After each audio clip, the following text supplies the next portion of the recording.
Okay. We spoke of the veteran. When the veteran is living, it's called a life pension or non-service connected pension. Now we're going to move into the death pension. Okay?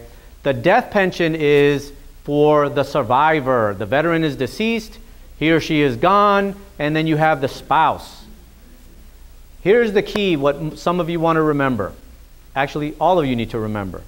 Whether you're getting a pension benefit or a disability benefit from the VA, that benefit is for the veteran. And they get used to having that monthly income to help them. And that's all great. But the moment the veteran deceases, usually within a day or two, I get the phone call. I call the VA and I notify the VA. I'm sad to report the death of a veteran. I give them the name, I give them the information, they put it in the computer. That benefit is cut off. It's over, it's gone. What the VA does in this case is, if the monies were going in electronically to his account, or her account if she's the vet, the month of death benefit that went in, let's say it was $2,000, $2,019 a month. Let's say the 2019 went in, you guys report the death, the VA is going to pull it back out electronically that month, and they're going to write the spouse a check. You're going to get an old school U.S. Treasury check written in your name as the spouse, and that's called the month of death benefit. But that's it. After that, the benefit is over.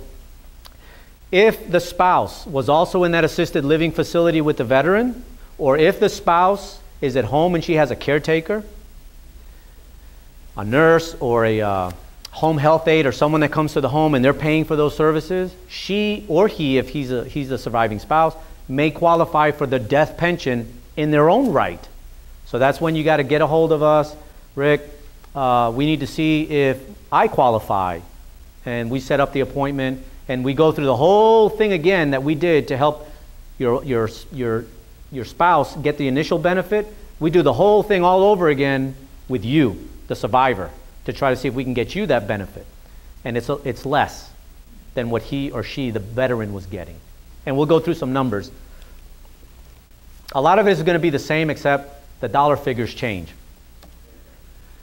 The criteria is identical for the spouse. Yes, sir? Quick question. You said dependents up there. Is it always the spouse or is it children as well? And good question. The question was, is it always the spouse? Or it also said dependents. In some cases, believe it or not, it's the dependent. I'll give you an example. Let's say one of these young guys or gals come back from overseas. They're a wartime veteran, or I'm sorry, they get killed in service. And he leaves, or she leaves, 2 children. Mom was at home, grandma was at home, someone was taking care of the kids.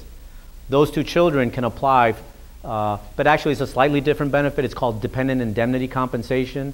But the answer is, in some cases, 18 to 23-year-old or a child that is a helpless child, and that's we'd have to get in one-on-one with you. But to answer your question is yes, in some cases, dependents can qualify for this. So it's not just, folks our age and then thinking that your 50-year-old child is going to qualify for this. But was I able to answer your question? The eligibility for the survivor to get the benefit is the same. The veteran has to have served honorably or other than dishonorable. Same exact bullets, same exact hurdles you got to jump. Now, what you'll notice here is the income limits for the spouse are a lot less. Okay? And I hear this all the time. Who can live off of $8,200 and $19 a month? So you got a surviving spouse, no children. She's 70 years old, 75 years old. I don't make that. Once I reported to Social Security my husband's death, we applied. I got the greater benefit. He was making, $1,400 a month. I was making $600. I reported to Social Security. He passed. Now I'm getting his Social Security. I make more than $8,219 a year. There's no way, Rick. I don't qualify. I'm gonna throw my hands up in the air. What did we learn? We're not going to do that, right? Let us know. We know all the little tricks of the trade, and we can dig and pick a little bit and get some information from you, and maybe we can get you under there, okay? So don't lose all hope. So I'll use 2 examples. The surviving spouse with no dependent children, she's at 82, or he, could be a he, at 82.19. Then you have a housebound veteran with no dependents. He or she is basically at home. They allow him or her to earn 10,046 or under to get the benefit. And maybe he or she has a nurse that comes home or a caretaker, and he or she's paying $400 or $500 a month for that home health aid. And then the worst case scenario is the veteran's spouse who needs aid and attendance and has no dependents. They allow him or her to they have to be under 13,138. Again, the same formulas that we used earlier for the vet, you might be saying, I don't qualify. But the next thing the VA is going to look at and what we're going to ask you is, okay, it looks like your income is more than these, so I'm going to start probing. Okay, what are your medical expenses? What's your net worth? And that's where we sit and we start doing this with you one-on-one, and some of it we can do over the phone and do some quick screening. Question. Yes, sir. How do you arrive at 82.19?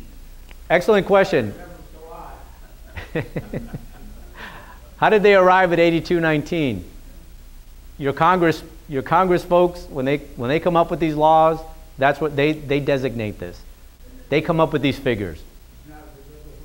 It's not a lot, is it? What is it, like $600 and something a month? Who's good at math? No, 650, 670, 660. It's not a lot. But did I answer your question? It's not our office. Don't get mad at us. We don't come up with these figures. They're set by law. And actually, they were lower last year. I want to say it was 70. It was in the 7,000s. Under 7,000 something a year. They just upped it slightly. Any questions on the income guidelines? Yes, ma'am.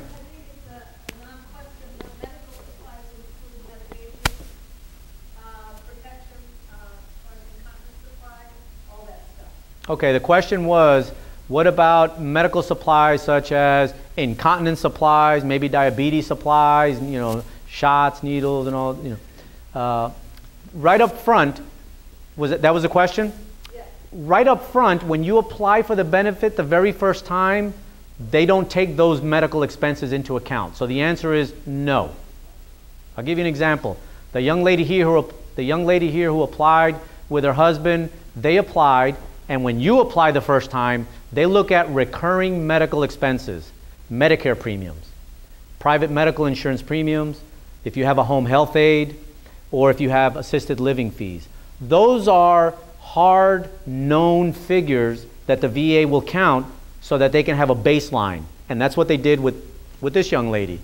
When she goes to apply again, and my medical expenses have gone up, come in and see us because it's a little more complicated.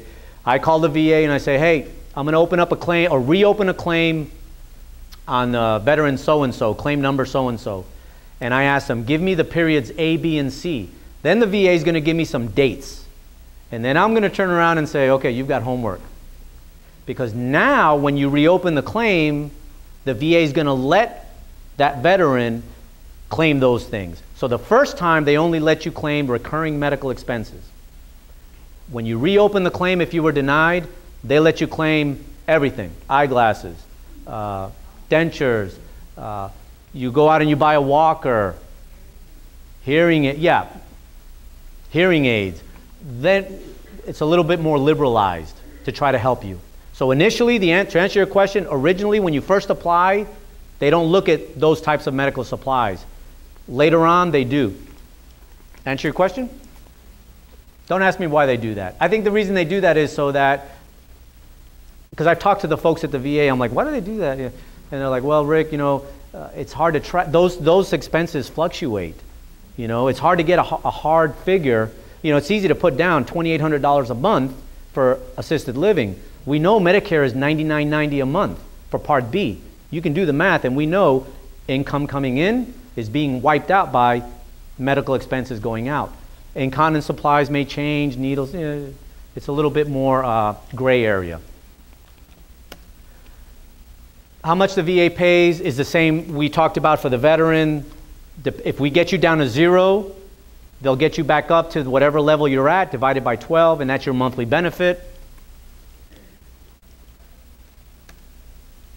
Countable income and net worth. Everything is identical as for the veteran. Now the only thing is we're looking at the survivor. What are your medical expenses? Medicare premiums, private medical insurance, assisted living fee or nursing homes, and net worth. We're also going to look at your net worth. So everything, we basically do the same thing all over again, but now we do it just for you.